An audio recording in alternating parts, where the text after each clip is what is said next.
नमस्ते, मैं हूं निखिल और आप देखना शुरू कर चुके हैं दी ललन टॉप शो। क्या खबर बताई जाए आपको?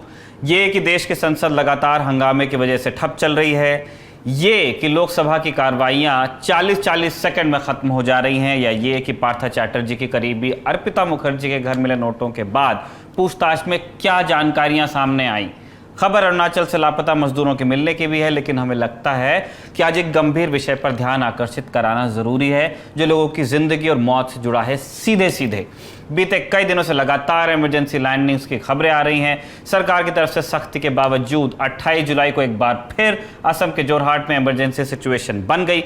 यात्रियों की जान सांसत में फंस गई। तो बड़ी खबर सेगमेंट में आज बात विमान कंपनियों की इसी लापरवाही पे होगी और एक्सपर्ट्स के माध्यम से ये समझने की कोशिश भी हम करेंगे कि इनकी वजहें क्या हैं। लेकिन सबसे पहले आप देखिए दिन का वीडियो।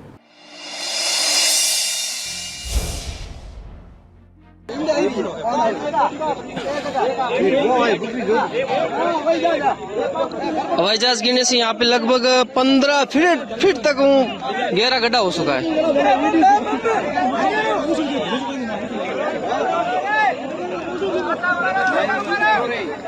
ये वीडियो एक त्रासद दुर्घटना का है, जिसने भारतीय वायुसेना के 2 युवा और प्रतिभाशाली पायलट्स को लील लिया। भारतीय वायुसेना ने 28 जुलाई की रात को जानकारी दी कि राजस्थान के बाड़मेर स्थित उत्तरलाई वायुसेना स्टेशन से एक MiG-21 ट्रेनर लड़ाकू विमान ने उड़ान भरी। रात 9:10 पर यह विमान बाड़मेर में दुर्घटनाग्रस्त हो गया। इस हादसे में विंग कमांडर मोहित राणा और फ्लाइट लेफ्टिनेंट अद्वितीय बल की मृत्यु हो गई।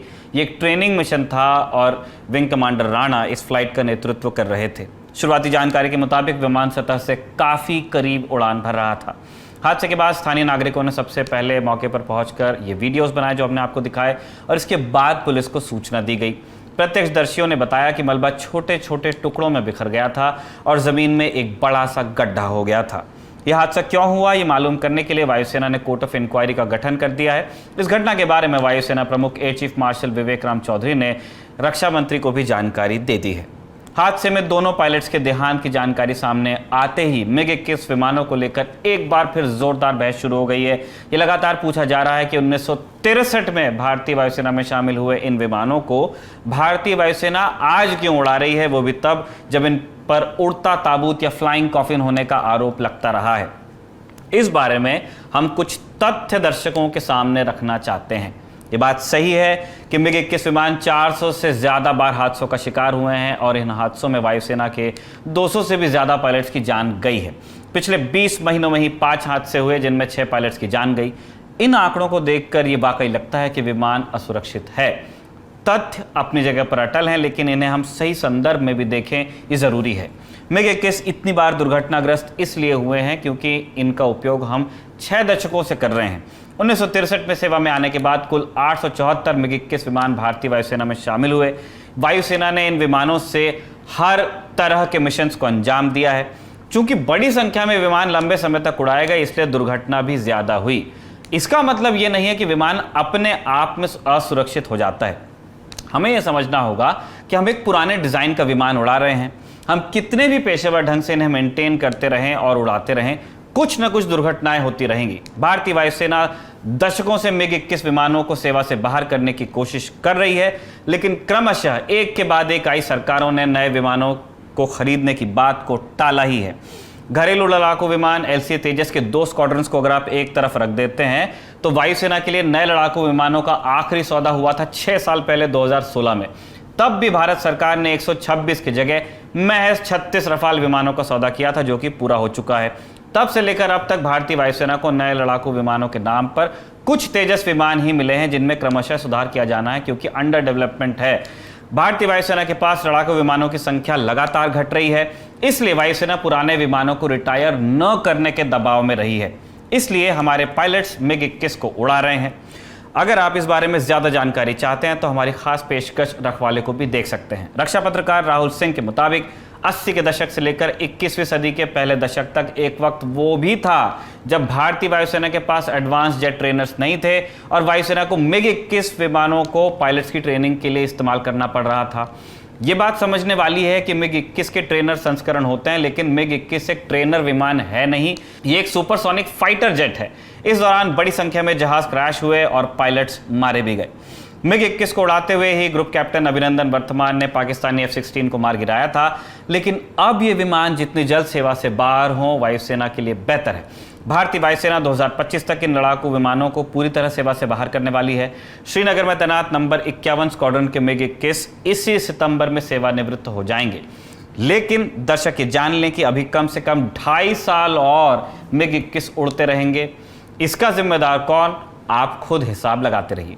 यहाँ इस बात का जिक्र भी जरूरी है कि बात बात में सीमा पर तैनात जवान की बात करने वाले देश में सैनिकों का सम्मान वाकई में कितना होता है। शेरवीर पनाग ने आज ट्विटर पर लिखा कि वो दिल्ली से जोधपुर की एक उड़ान में थे। इसी उड़ान में दिवंगत फ्लाइट लेफ्टिनेंट अद्वितीय बल का संतप्त परिवार भी सवार था। ये परिवार तीसरी रो में बैठा हुआ था। जब विमान लैंड हुआ तो विमान के कैप्टन ने ऐलान किया कि सब लोग बैठे रहें ताकि बल परिवार पहले उतर सके। बावजूद इसके फ्लाइट की शुरुआती रोज में बैठे लोग पहले खड़े हो गए। जब बाकी यात्रियों ने शोर मचाया, आपत्ति ली, तब जाकर महानुभाव बैठे।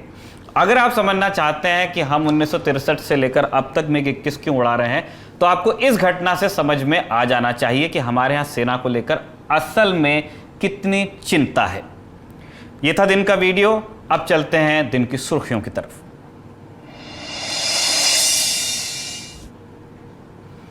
आज दिल्ली उच्च न्यायालय ने केंद्रीय मंत्री स्मृति ईरानी और उनकी बेटी पर लगे आरोपों के खिलाफ मानहानि के मुकदमे में सुनवाई की। सुनवाई के बाद अदालत ने कांग्रेस नेता जयराम रमेश, पवन खेड़ा और नेट्टा डिसूजा को समन जारी कर दिया है। साथ ही कोर्ट ने कांग्रेस नेताओं को सोशल मीडिया से ऐसी सारी सामग्री को हटाने का निर्देश दिया है जिसमें स्मृति ईरानी की बेटी जोई शिरानी पर अवैध लाइसेंस के साथ बार चलाने का आरोप लगाया गया है। Legal news website live law के मुताबिक अदालत में मामले पर अंतरिम आदेश पास करते हुए जस्टिस मिनी पुष्कर्ण ने कहा, मैं सभी सोशल मीडिया प्लेटफॉर्म्स जैसे यूट्यूब, फेसबुक, इंस्टाग्राम और ट्विटर से प्रेस कॉन्फ्रेंस के दौरान लगाए गए आरोपों को हटाने के लिए प्रतिवादियों को निर्देश देना उचित समझती हूं। आरोपों के साथ वादी और उसकी बेटी की post, video, tweet, retweet, morph तस्वीरों को हटाने और उनके पुनः प्रसारण को रोकने के लिए भी निर्देशित किया जाता है। हाईकोर्ट के आदेश पर कांग्रेस नेता जयराम रमेश ने ट्वीट कर अपनी प्रतिक्रिया भी दी है। जयराम रमेश ने लिखा, स्मृति ईरानी द्वारा दायर मामले का औपचारिक जवाब देने के लिए दिल्ली उच्च न्यायालय में हमें नोटिस जारी किया गया है। इस अदालत के सामने तथ्य पेश करेंगे। हम इसे चुनौती देंगे और श्रीमती ईरानी जी द्वारा भटकाने के इस प्रयास का खंडन करेंगे। दरअसल बीते रविवार यानी 24 जुलाई को केंद्रीय मंत्री स्मृति ईरानी ने कांग्रेस के नेताओं को कानूनी नोटिस भेज दिया था। नोटिस में बिना शर्त माफी मांगने और अपनी बेटी के खिलाफ लगाए गए आरोपों को वापस लेने की मांग की गई थी। इससे पहले जयराम रमेश, पवन खेड़ा और नेट्टा डिसूजा ने स्मृति ईरानी पर गंभीर आरोप लगाकर उनके इस्तीफे की मांग भी की थी। कांग्रेस नेताओं का कहना था कि गोवा में स्मृति ईरानी की बेटी अपने रेस्टोरेंट में अवैध बार चला रही हैं। बार का लाइसेंस जिस व्यक्ति के नाम पर है उसकी मृत्यु हो गई थी 2021 में, जबकि बार का लाइसेंस जून 2022 में लिया गया। मामले ने जब तूल पकड़ा तो स्मृति कोर्ट पहुंच गई और 2 करोड़ के हर्जाने की मांग की। फिलहाल मामले में अगली सुनवाई 18 अगस्त को मुकर्रर की गई है।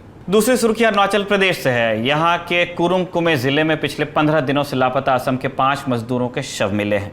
जिले के उपायुक्त निघी बोंगिया ने बताया कि बचाव दल ने पिछले कुछ दिनों में हुरी और तापा के बीच 5 सड़े गले शव बरामद हुए हैं। डिप्टी कमिश्नर्स होते हैं वहाँ पे, जैसे अपने यहाँ कलेक्टर होते हैं। ये शव अलग अलग जगहों और अलग अलग तारीखों पर मिले हैं। एक शव 25 जुलाई को, 3 शव 26 जुलाई को और 1 शव 28 जुलाई को बरामद हुआ। 5 शवों के मिलने से घटना में जान गंवाने वालों की संख्या कुल 6 हो गई है, क्योंकि इससे पहले हिकमत अली नाम के एक व्यक्ति की मौत हो गई थी फुरक नदी में डूबकर। मरने वाले 5 में से 4 मजदूरों की पहचान फरीजुल हक, मोइजुल हक, सोहर अली और अबुल हुसैन के तौर पर की गई है।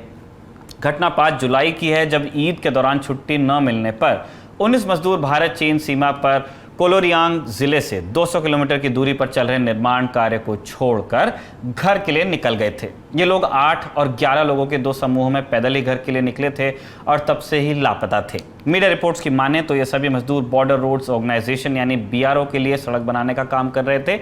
बीआरओ भारत सरकार के रक्षा मंत्रालय के अंतर्गत आने वाला संगठन है, जिसका काम सीमांत इलाकों में सड़क निर्माण करना और रख रखाव करना है। 19 में से 10 लोगों को बचा लिया गया है और 6 लोगों की मौत की अब तक पुष्टि हो गई है।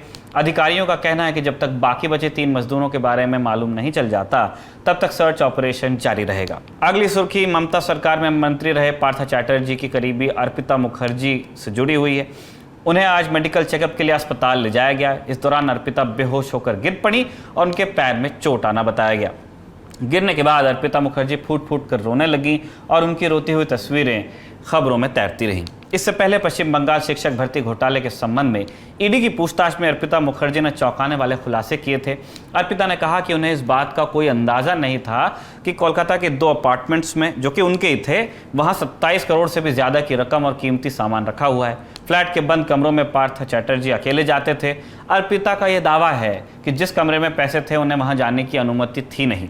मेडिकल चेकअप से पहले ईडी को पता चलता है कि अर्पिता मुखर्जी पर रेड के बाद उनकी 4 गाड़ियां गायब हो गई हैं। इनमें से 2 गाड़ियां अर्पिता मुखर्जी के नाम पर हैं। मीडिया रिपोर्ट्स की माने तो इन गाड़ियों में भारी मात्रा में कैश होने की आशंका है, इसलिए ईडी को इन गाड़ियों की तलाश है और सीसीटीवी फुटेज को खंगाला जा रहा है। दरअसल अर्पिता मुखर्जी पर ईडी की कार्रवाई साल 2016 के शिक्षक भर्ती घोटाले से जुड़ी हुई है। लंबे वक्त तक घोटाले की सुनवाई के बाद कोर्ट ने सीबीआई जांच की बात की थी। मामले में जब आर्थिक अपराध होने के सबूत भी मिले तब मामले में ईडी की एंट्री हुई। मई में ईडी ने जांच शुरू की और 23 जुलाई को मंत्री पार्थ चैटर्जी के कई ठिकानों पर छापामारी हुई। इनमें से कुछ ठिकाने अर्पिता मुखर्जी से भी जुड़े हुए थे। छापेमारी में अब तक अर्पिता के ही फ्लैट से 50 करोड़ से ज्यादा कैश और सोना बरामद हो चुका है। फिलहाल पूर्व मंत्री पार्थ चैटर्जी और अर्पिता मुखर्जी ईडी की हिरासत में ही हैं। पार्थ चैटर्जी का कहना है कि वो एक साजिश का शिकार हो रहे हैं। चौथी सुर्खी, 24 जुलाई को केटी रामाराव यानी केटीआर का जन्मदिन था। केटीआर के 2 परिचय हैं। पहला तेलंगाना के मुख्यमंत्री केसीआर के चंद्रशेखर राव के बेटे और दूसरा तेलंगाना सरकार में मंत्री। मौका था जन्मदिन का, तो इस उपलक्ष्य में एक कार्यक्रम भी रखा गया। इंडिया टुडे की रिपोर्ट के मुताबिक ये कार्यक्रम बेलमपल्ली नगर परिषद ने सरकारी अस्पताल में आयोजित किया था। इस दौरान 4 कर्मचारी कार्यक्रम से नदारद रहे और अब खबर है कि इन 4 कर्मचारियों को सस्पेंड कर कारण बताओ नोटिस जारी कर दिया गया है। कर्मचारियों से पूछा गया है कि वो 24 घंटे के भीतर बताएं कि कार्यक्रम में शामिल न होने के लिए उन पर कार्रवाई क्यों न की जाए।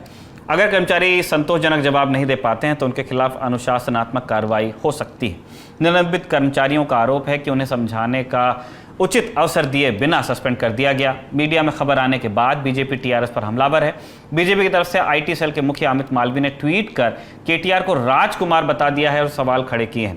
वहीं टीआरएस का कहना है कि केटीआर ने बाढ़ के चलते अपना जन्मदिन न मनाने की अपील की थी।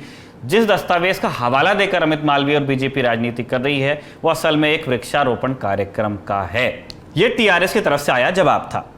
5वीं सुर्खी, संसद के मानसून सत्र के 10वें दिन लोकसभा और राज्यसभा दोनों की शुरुआत हंगामे के साथ हुई। एक अपडेट कल की खबर से लेकर अब तक का यह है कि अधीर रंजन चौधरी, जिनसे एक गलती हुई थी राष्ट्रपति को राष्ट्रपत्नी कहने के मामले में, उन्होंने लिखित माफी मांग ली है। वापस लौटते हैं आज की कार्रवाई पर। हंगामे को देखते हुए दोनों सदनों की कार्रवाई को दोपहर 12 बजे तक के लिए स्थगित किया गया। पहले जब कार्रवाई फिर से शुरू हुई तो दोनों सदनों को कुछ देर हंगामे की वजह से 1 अगस्त की सुबह 11 बजे तक के लिए ही स्थगित कर दिया गया। सदन में अधीर रंजन चौधरी के राष्ट्रपति द्रौपदी मुर्मू वाले कमेंट को लेकर सत्ता पक्ष ने जमकर नारेबाजी की, मांग की कि कांग्रेस अध्यक्षा सोनिया गांधी माफी मांगे। वहीं कांग्रेस ने भी स्मृति ईरानी के विरोध में नारेबाजी करते हुए माफी की मांग कर दी। नेता प्रतिपक्ष मल्लिकार्जुन खड़गे, राज्यसभा वाले, उन्होंने कहा कि अधीर रंजन चौधरी ने अपने बयान पर माफी मांग ली। इसके बावजूद बीजेपी सोनिया गांधी से माफी मांगने की बात कर रही है। उनके खिलाफ नारेबाजी की जा रही है। वो ये सब लगातार कर रहे हैं क्योंकि वो नहीं चाहते कि दामों में बढ़ोतरी और महंगाई पर बात हो। अगर आप संसद की कार्रवाई के बारे में बारीक जानकारियों में दिलचस्पी रखते हैं तो हमारी खास पेशकश संसद में आज जरूर देखा कीजिए। ये थी सुर्खियां। अब चलते हैं दिन की बड़ी खबर पर। तारीख 28 जुलाई दिन शुक्रवार यानी बीता हुआ कल घड़ी में दोपहर के ठीक 2:20 हो रहे थे। असम के जोरहाट के रौरैया एयरपोर्ट से इंडिगो का एक विमान 6C757 रनवे से उड़ान के लिए तैयार था। कोलकाता के नेताजी सुभाष चंद्र बोस अंतर्राष्ट्रीय हवाई अड्डे जाना था। इस फ्लाइट को टेक ऑफ के लिए विमान आगे बढ़ता है। विमान ने भी रफ्तार पकड़ी ही थी कि कुछ मीटर दूर जाने पर विमान का पहिया रनवे से उतर जाता है। बारिश की वजह से रनवे के बगल में हुए कीचड़ में जा फंसता है। फ्लाइट में हड़कंप मच जाता है। कुल 98 यात्री सवार थे। सभी अवाक रह जाते हैं। अब तक सबको समझ आ चुका होता है कि कुछ गड़बड़ हुई है। इमरजेंसी अलार्म एक्टिव किए जाते हैं। जिस फ्लाइट का चक्कर रनवे से उतरा वो 12:30 बजे उड़ान भरकर 1:50 जोरहाट एयरपोर्ट पर पहुंची थी। महज आधे घंटे बाद उसे वापस कोलकाता जाना था, मगर ये हो नहीं पाया। विमान में मौजूद इंडिगो के कर्मचारी तत्परता से यात्रियों को उतारने में जुट जाते हैं। यात्रियों को वेटिंग रूम में लाकर बैठाया जाता है। काफी देर प्रयास करने के बाद भी विमान देर रात तक उड़ान नहीं भर पाता है। कारण पूछने पर बताया जाता है कि तकनीकी खराबी के कारण यह हादसा हुआ।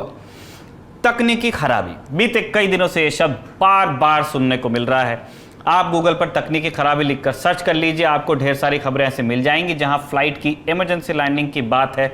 जोरहाट में शुक्रवार को फ्लाइट में तकनीकी खराबी हुई तो गुरुवार को मुंबई से गुजरात के कांडला जा रहे स्पाइसजेट के एक विमान की वापस मुंबई में कॉशन लैंडिंग करानी पड़ी।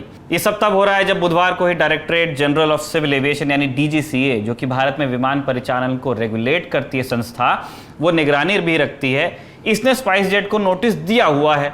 स्पाइसजेट की 50% फ्लाइट्स को 2 महीने के लिए ग्राउंड कर दिया गया है और सिर्फ 50% फ्लाइट्स को ही चलने की अनुमति दी गई है। सुरक्षा मानक साबित करने की हिदायत भी दी गई है। बावजूद इसके अगले ही दिन गुरुवार को स्पाइसजेट की एक और फ्लाइट में तकनीकी खराबी की खबर आ गई।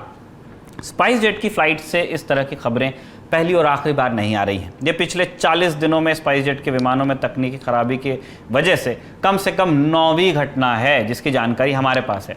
इससे पहले 2 जुलाई को जबलपुर जाने वाली स्पाइसजेट की एक फ्लाइट क्रू मेंबर्स द्वारा केबिन में लगभग 5000 फीट की ऊंचाई पर धुआं दिखने के बाद दिल्ली लौट आती है। खराबी बताई जाती है तकनीकी।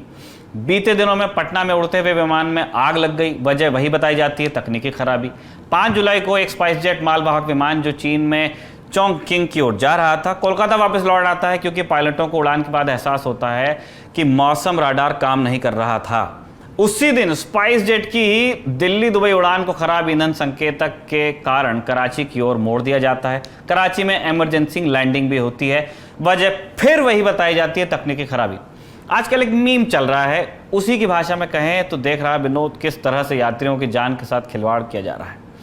देश के अमूमन हर दूसरे व्यक्ति का सपना होता है कि वो कम से कम एक बार हवाई यात्रा जरूर कर ले, मगर इस तरह की खबरों ने न सिर्फ सपनों बल्कि हवाई यात्रा पर भरोसे को भी हिलाकर रख दिया है। ये मुद्दा संसद तक में उठ चुका है। राजद के राज्यसभा सांसद अखिलेश प्रताप सिंह ने बाकायदा लिखित सवाल पूछ लिया था कि क्या यह सच है कि 5 जुलाई 2022 को दिल्ली से दुबई जा रहे स्पाइसजेट के विमान को पाकिस्तान के कराची में इमरजेंसी लैंडिंग करानी पड़ी, और यदि हाँ तो तत्संबंधी ब्यौरा क्या है। इस सवाल का जवाब उड्डयन राज्य मंत्री वीके सिंह ने लिखित में दिया, जो ये है। 5 जुलाई को दिल्ली से दुबई जा रही स्पाइसजेट की फ्लाइट B737-8 मैक्स में कॉकपिट क्रू यानी पायलट ने देखा कि ईंधन असंतुलन की चेतावनी मिलने के बाद ईंधन की मात्रा असामान्य रूप से कम होने लगी। ईंधन के रिसाव का संदेह हुआ तो विमान को कराची डाइवर्ट किया गया। केबिन क्रू ने इमरजेंसी की घोषणा नहीं की। लैंडिंग के उपरांत कराची में जांच की गई, निरीक्षण में ईंधन रिसाव नहीं पाया गया। लबुलवाब यही निकला कि तकनीकी खामी की वजह से ऐसा हो गया। मगर सवाल यह है कि ऐसा बार बार क्यों हो रहा है कि इमरजेंसी लैंडिंग की खबरें देश में बढ़ रही हैं। गो फर्स्ट की 2 फ्लाइट्स में तकनीकी खराबी आई थी। ऐसी घटनाओं को रोकने के लिए बीते दिनों नागरिक उड्डयन मंत्री ज्योतिरादित्य सिंधिया और डीजीसीए ने एयरलाइन कंपनियों के साथ मीटिंग की थी। मीटिंग्स में एयरलाइन कंपनियों से पिछले 1 महीने में हुई तकनीकी खराबी की घटनाओं पर एक डिटेल्ड रिपोर्ट मांगी गई ताकि इनके पीछे मौजूद सही कारणों को समझा जा सके। 6 जुलाई को डीजीसीए ने विमानों में तकनीकी खराबी की वजह से स्पाइसजेट को एक कारण बताओ नोटिस इशू कर दिया। इस नोटिस में यह कहा गया कि स्पाइसजेट एक सुरक्षित और भरोसेमंद हवाई सेवा देने में नाकाम साबित हो रही है। अब यह बयान एक कंपनी की प्रतिष्ठा पर सबसे बड़ा सवाल है। डीजीसीए ने शुरुआती जांच में यह पाया कि स्पाइसजेट ने विमानों का मेंटेनेंस ठीक से नहीं किया। इस पर स्पाइसजेट के मैनेजिंग डायरेक्टर अजय सिंह का भी बयान आया। उन्होंने कहा, हर दिन औसतन 30 ऐसी घटनाएं सामने आ रही हैं। हालांकि इस तरह की घटनाएं अतिरिक्त एहतियात से कम की जानी चाहिए, लेकिन यह भी सच है कि ऐसा दुनिया में हर जगह होता है। ये कोई गंभीर मुद्दा नहीं है, इसके बारे में ज़्यादा बढ़ा चढ़ाकर बात नहीं करनी चाहिए। ये एयरलाइन की तरफ से जवाब था। सरकार और विमान कंपनी का पक्ष हमने जान लिया। अब यहाँ से एक्सपर्ट्स के जरिए इस तरह की घटनाओं की प्रकृति और उनकी गंभीरता को समझना आवश्यक है।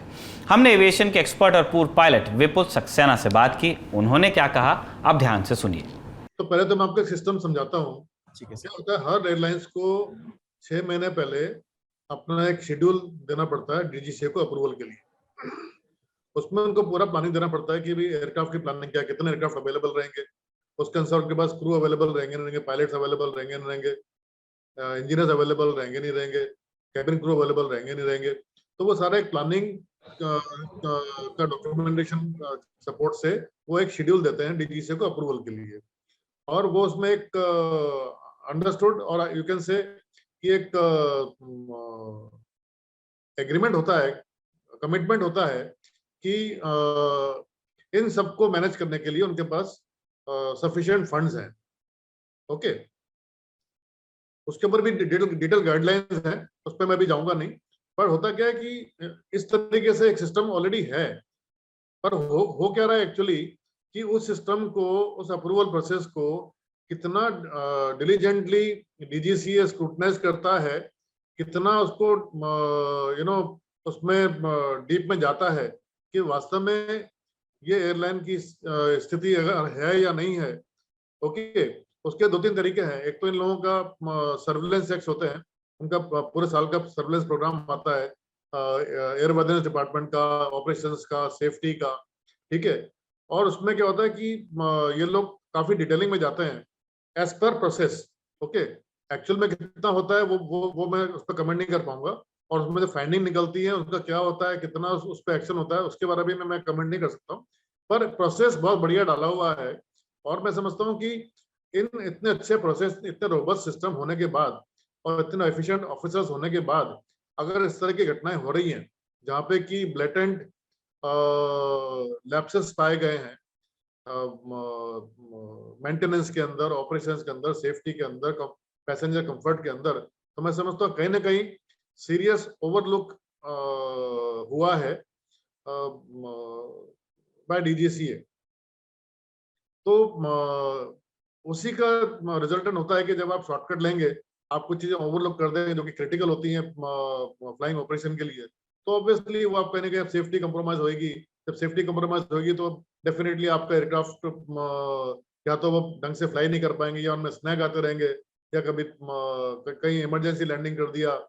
ओके, तो ये सारे रीजंस मैं समझता हूँ कि हैं इन सब इंसिडेंट्स के पीछे। जानकारों की माने तो इस तरह की खामियों को सिर्फ विमान कंपनियों के पल्ले नहीं डाला जा सकता। यात्रियों की सुरक्षा और सुरक्षित यात्रा की जिम्मेदारी में डीजीसीए बराबर का भागीदार होता है, क्योंकि पॉलिसी वही बनाता है। रनवे से लेकर हवा तक फ्लाइट की डीजीसीए पूरी निगरानी रखता है। डीजीसीए के पास पूरा ब्यौरा होता है, वो एक एक उड़ान का मालिक होता है, इसलिए उसकी जिम्मेदारी और बढ़ जाती है। इमरजेंसी लैंडिंग्स के पीछे की एक वजह यह भी बताई गई कि विमान कंपनी के पास टेक्निकल स्टाफ की कमी है। कोरोना काल में हुए नुकसान के बाद हुई छंटनी से स्थिति उपजी। हुआ ये कि कोरोना काल के पहले 2019-20 में भारत में घरेलू और अंतर्राष्ट्रीय उड़ानों में कुल 20 करोड़ 42 लाख लोगों ने हवाई यात्रा की। अब ये संख्या 2021-22 में घटकर सिर्फ 6 करोड़ 20 लाख रह गई, जिससे विमान कंपनियों को अरबों को रुपए का नुकसान हुआ। पिछले साल कोरोना की दूसरी लहर के दौरान मई 2021 में डोमेस्टिक फ्लाइट लेने वाले यात्रियों की संख्या सिर्फ 21 लाख थी, जो इस साल मई 2022 में बढ़कर 1 करोड़ 20 लाख हो गई। यानी यात्रियों की संख्या 5 गुना ज्यादा हो गई, ये जो कोविड में डिप आया था उसके बाद। इसके अलावा पिछले 1 साल में हवाई किराए में लगभग 2 गुना का इजाफा भी हुआ है। बावजूद इसके कंपनियां ठीक से सर्विस नहीं दे पा रही। वजह यह भी है कि विमान कंपनियां काफी घाटे में चल रही बताई जा रही हैं। 2020-21 में एयर इंडिया को करीब 4,700 करोड़ का घाटा हुआ। इंडिगो को 5,829 करोड़ का घाटा इसने डिक्लेयर किया है। विस्तारा ने किया है डिक्लेयर 1,609 करोड़ का घाटा। एयर एशिया ने डिक्लेयर किया है 1,396 करोड़ का घाटा, और गो एयर ने डिक्लेयर किया है 1,333 करोड़ रुपए का घाटा। एक अनुमान के मुताबिक 2022 में एयरलाइन कंपनीज का घाटा 15,000 करोड़ से बढ़कर 26,000 करोड़ हो सकता है। तो कहीं ऐसा तो नहीं कि घाटे की वजह से कंपनी अपने स्टाफ को मेंटेन नहीं कर पा रही, उन्हें ठीक से तनख्वाह नहीं दे पा रही? आखिर असली वजह क्या है, इसे भी आप एक्सपर्ट से समझिए। कोविड के टाइम में क्या हुआ था कि चूंकि ज्यादा फ्लाइट्स हो नहीं पा रही थी, पैसेंजर ज्यादा नहीं थे, एयरक्राफ्ट फ्लाइट ज्यादा नहीं हो पा रही थी, तो एयरलाइंस ने अपने स्टाफ भी कम किए, फ्लाइट्स भी कम करी, और उस वजह से क्या हुआ कि कहीं ना कहीं पायलट्स के जो कैपेबिलिटीज थी, या उनके जो मिनिमम एक्सपीरियंस लेवल होना चाहिए था, ओके, उसमें कहने के शॉर्टफॉल हुआ, मेंटेनेंस में कहने के शॉर्टफॉल हुए। पर उसका एक डीप स्टडी करके एज ए पॉलिसी रिलैक्सेशन दिया गया था सारी एयरलाइंस को कि भाई आप इन रेस्ट्रिक्शन से आप पायलट्स को कंटिन्यू करा सकते हो फ्लाइंग करने के लिए, या मेंटेनेंस में आप ये चीजें अगर नहीं भी करेंगे इस पीरियोडिसिटी पे तो भी चलेगा, ठीक है। पर उसके साथ में उन्होंने सर्विलेंस भी बढ़ा दी है। तो ये बहुत अच्छी बात है कि कोविड के टाइम में इस तरह की घटनाएं ज्यादा नहीं हुई, पर बहुत सरप्राइजिंग है कि कोविड जब खत्म हो गया, जब रेस्ट्रिक्शंस नहीं है, मैन पावर अवेलेबल है, तो इस तरह की घटना क्यों हो रही है? इसका मतलब यह है कि लापरवाही जरूर कहीं ना कहीं अंदर खाने हो रही है। हमें साफ कर देते हैं कि किसी भी विमान के उड़ने से पहले बाकायदा चेकिंग होती है। इसका पूरा एक प्रोसीजर है। जब भी कोई जहाज दिन की पहली फ्लाइट के लिए निकलता है तो तफसील से जांच होती है, जिसमें fuel check, technician check, engineering check, बहुत सारे चेक्स शामिल होते हैं। उसके बाद जब फ्लाइट कहीं पर लैंड करती है तो वहां भी जांच की जाती है। पायलट खुद एक चक्कर लगाते हैं प्लेन का। ये सब जांच जो होती है उसे एविएशन की भाषा में टर्न अराउंड इंस्पेक्शन भी कहा जाता है, जो कि 2 फ्लाइट्स के बीच में करीब 45 मिनट का समय लगता है। उसमें पहली फ्लाइट जितनी डिटेल्ड चेकिंग नहीं होती, लेकिन जनरली सब कुछ चेक जरूर किया जाता है। कहीं कोई लीकेज ना हो, कहीं कोई शॉर्ट सर्किट ना हो, सारे पैनल्स, टायर प्रेशर, सब कुछ चेक कर लिया जाता है। फिर दिन के आखिर में एक और बार डिटेल इंस्पेक्शन होता है नाइट फ्लाइंग से पहले। तब नाइट फ्लाइट के सारे रिक्वायरमेंट, लाइटिंग वगैरह को चेक किया जाता है, लेकिन जरा सी भी चूक रह जाए तो हादसा होने का खतरा रहता है। देसी भाषा में समझें तो एक नट भी ढीला छूट जाए तो पूरा सिस्टम हिल जाता है। ऐसे में जाहिर है कहीं ना कहीं चूक तो हो ही रही है। एक सवाल यहाँ से भी उठता है कि स्पाइसजेट पर हुए एक्शन के बाद क्या चीज़ें सुधर सकती हैं। इसे लेकर एक्सपर्ट्स क्या सोचते हैं, आप वो सुनिए। देखिए, जहाँ तक सवाल है स्पाइसजेट का, मैं समझता हूँ कि ये एक बहुत सीरियस मैटर है, और ये जो लेटर आया है अभी, मैं इसको ज़्यादा तवज्जो नहीं दूंगा। मैं इसको एक आईवॉश बोलूँगा, क्योंकि इंडिया में ऑलरेडी जेट एयरवेज और किंगफिशर में सिमिलर ट्रेंड्स थे। उनका भी जब फाइनेंशियल ऑडिट हुआ तो उसमें इसी तरह की ऑब्जर्वेशन आई थी, पर उस समय डीजीसी ने कोई रेस्ट्रिक्शन नहीं डाली, कोई एक्शन नहीं लिया, और उनको वार्निंग वगैरह देके बोला भी ठीक से चलाइए आप। अल्टीमेटली दोनों एयरलाइंस क्लोज हो गई, और कई लोगों की नौकरी चली गई, कई वेंडर्स बैंकरप्ट हो गए, और अल्टीमेटली फ्लाइट सेफ्टी में कॉम्प्रोमाइज हुए। इन 2 बड़े एग्जाम्पल होने के बाद भी अभी जो स्पाइसजेट का सितंबर 2021 में फाइनेंशियल ऑडिट हुआ, उसमें सिमिलर ट्रेंड्स, सिमिलर ऑब्जर्वेशंस आई जो जेट एयरवेज और किंगफिशर टाइम पे आई थी। मुझे नहीं पता कि क्या कारण रहा कि डीजीसी ने ये जो रेस्ट्रिक्शन अभी लगाई है 50% फ्लाइट की, वो उस समय क्यों नहीं लगाई। उस समय कोई एक्शन नहीं लिया गया। ये तो जब से ये हल्ला मचा है मीडिया के अंदर, अब की बार इतने इनके इंसिडेंट्स हुए हैं, उसकी वजह से उन्होंने डाला है।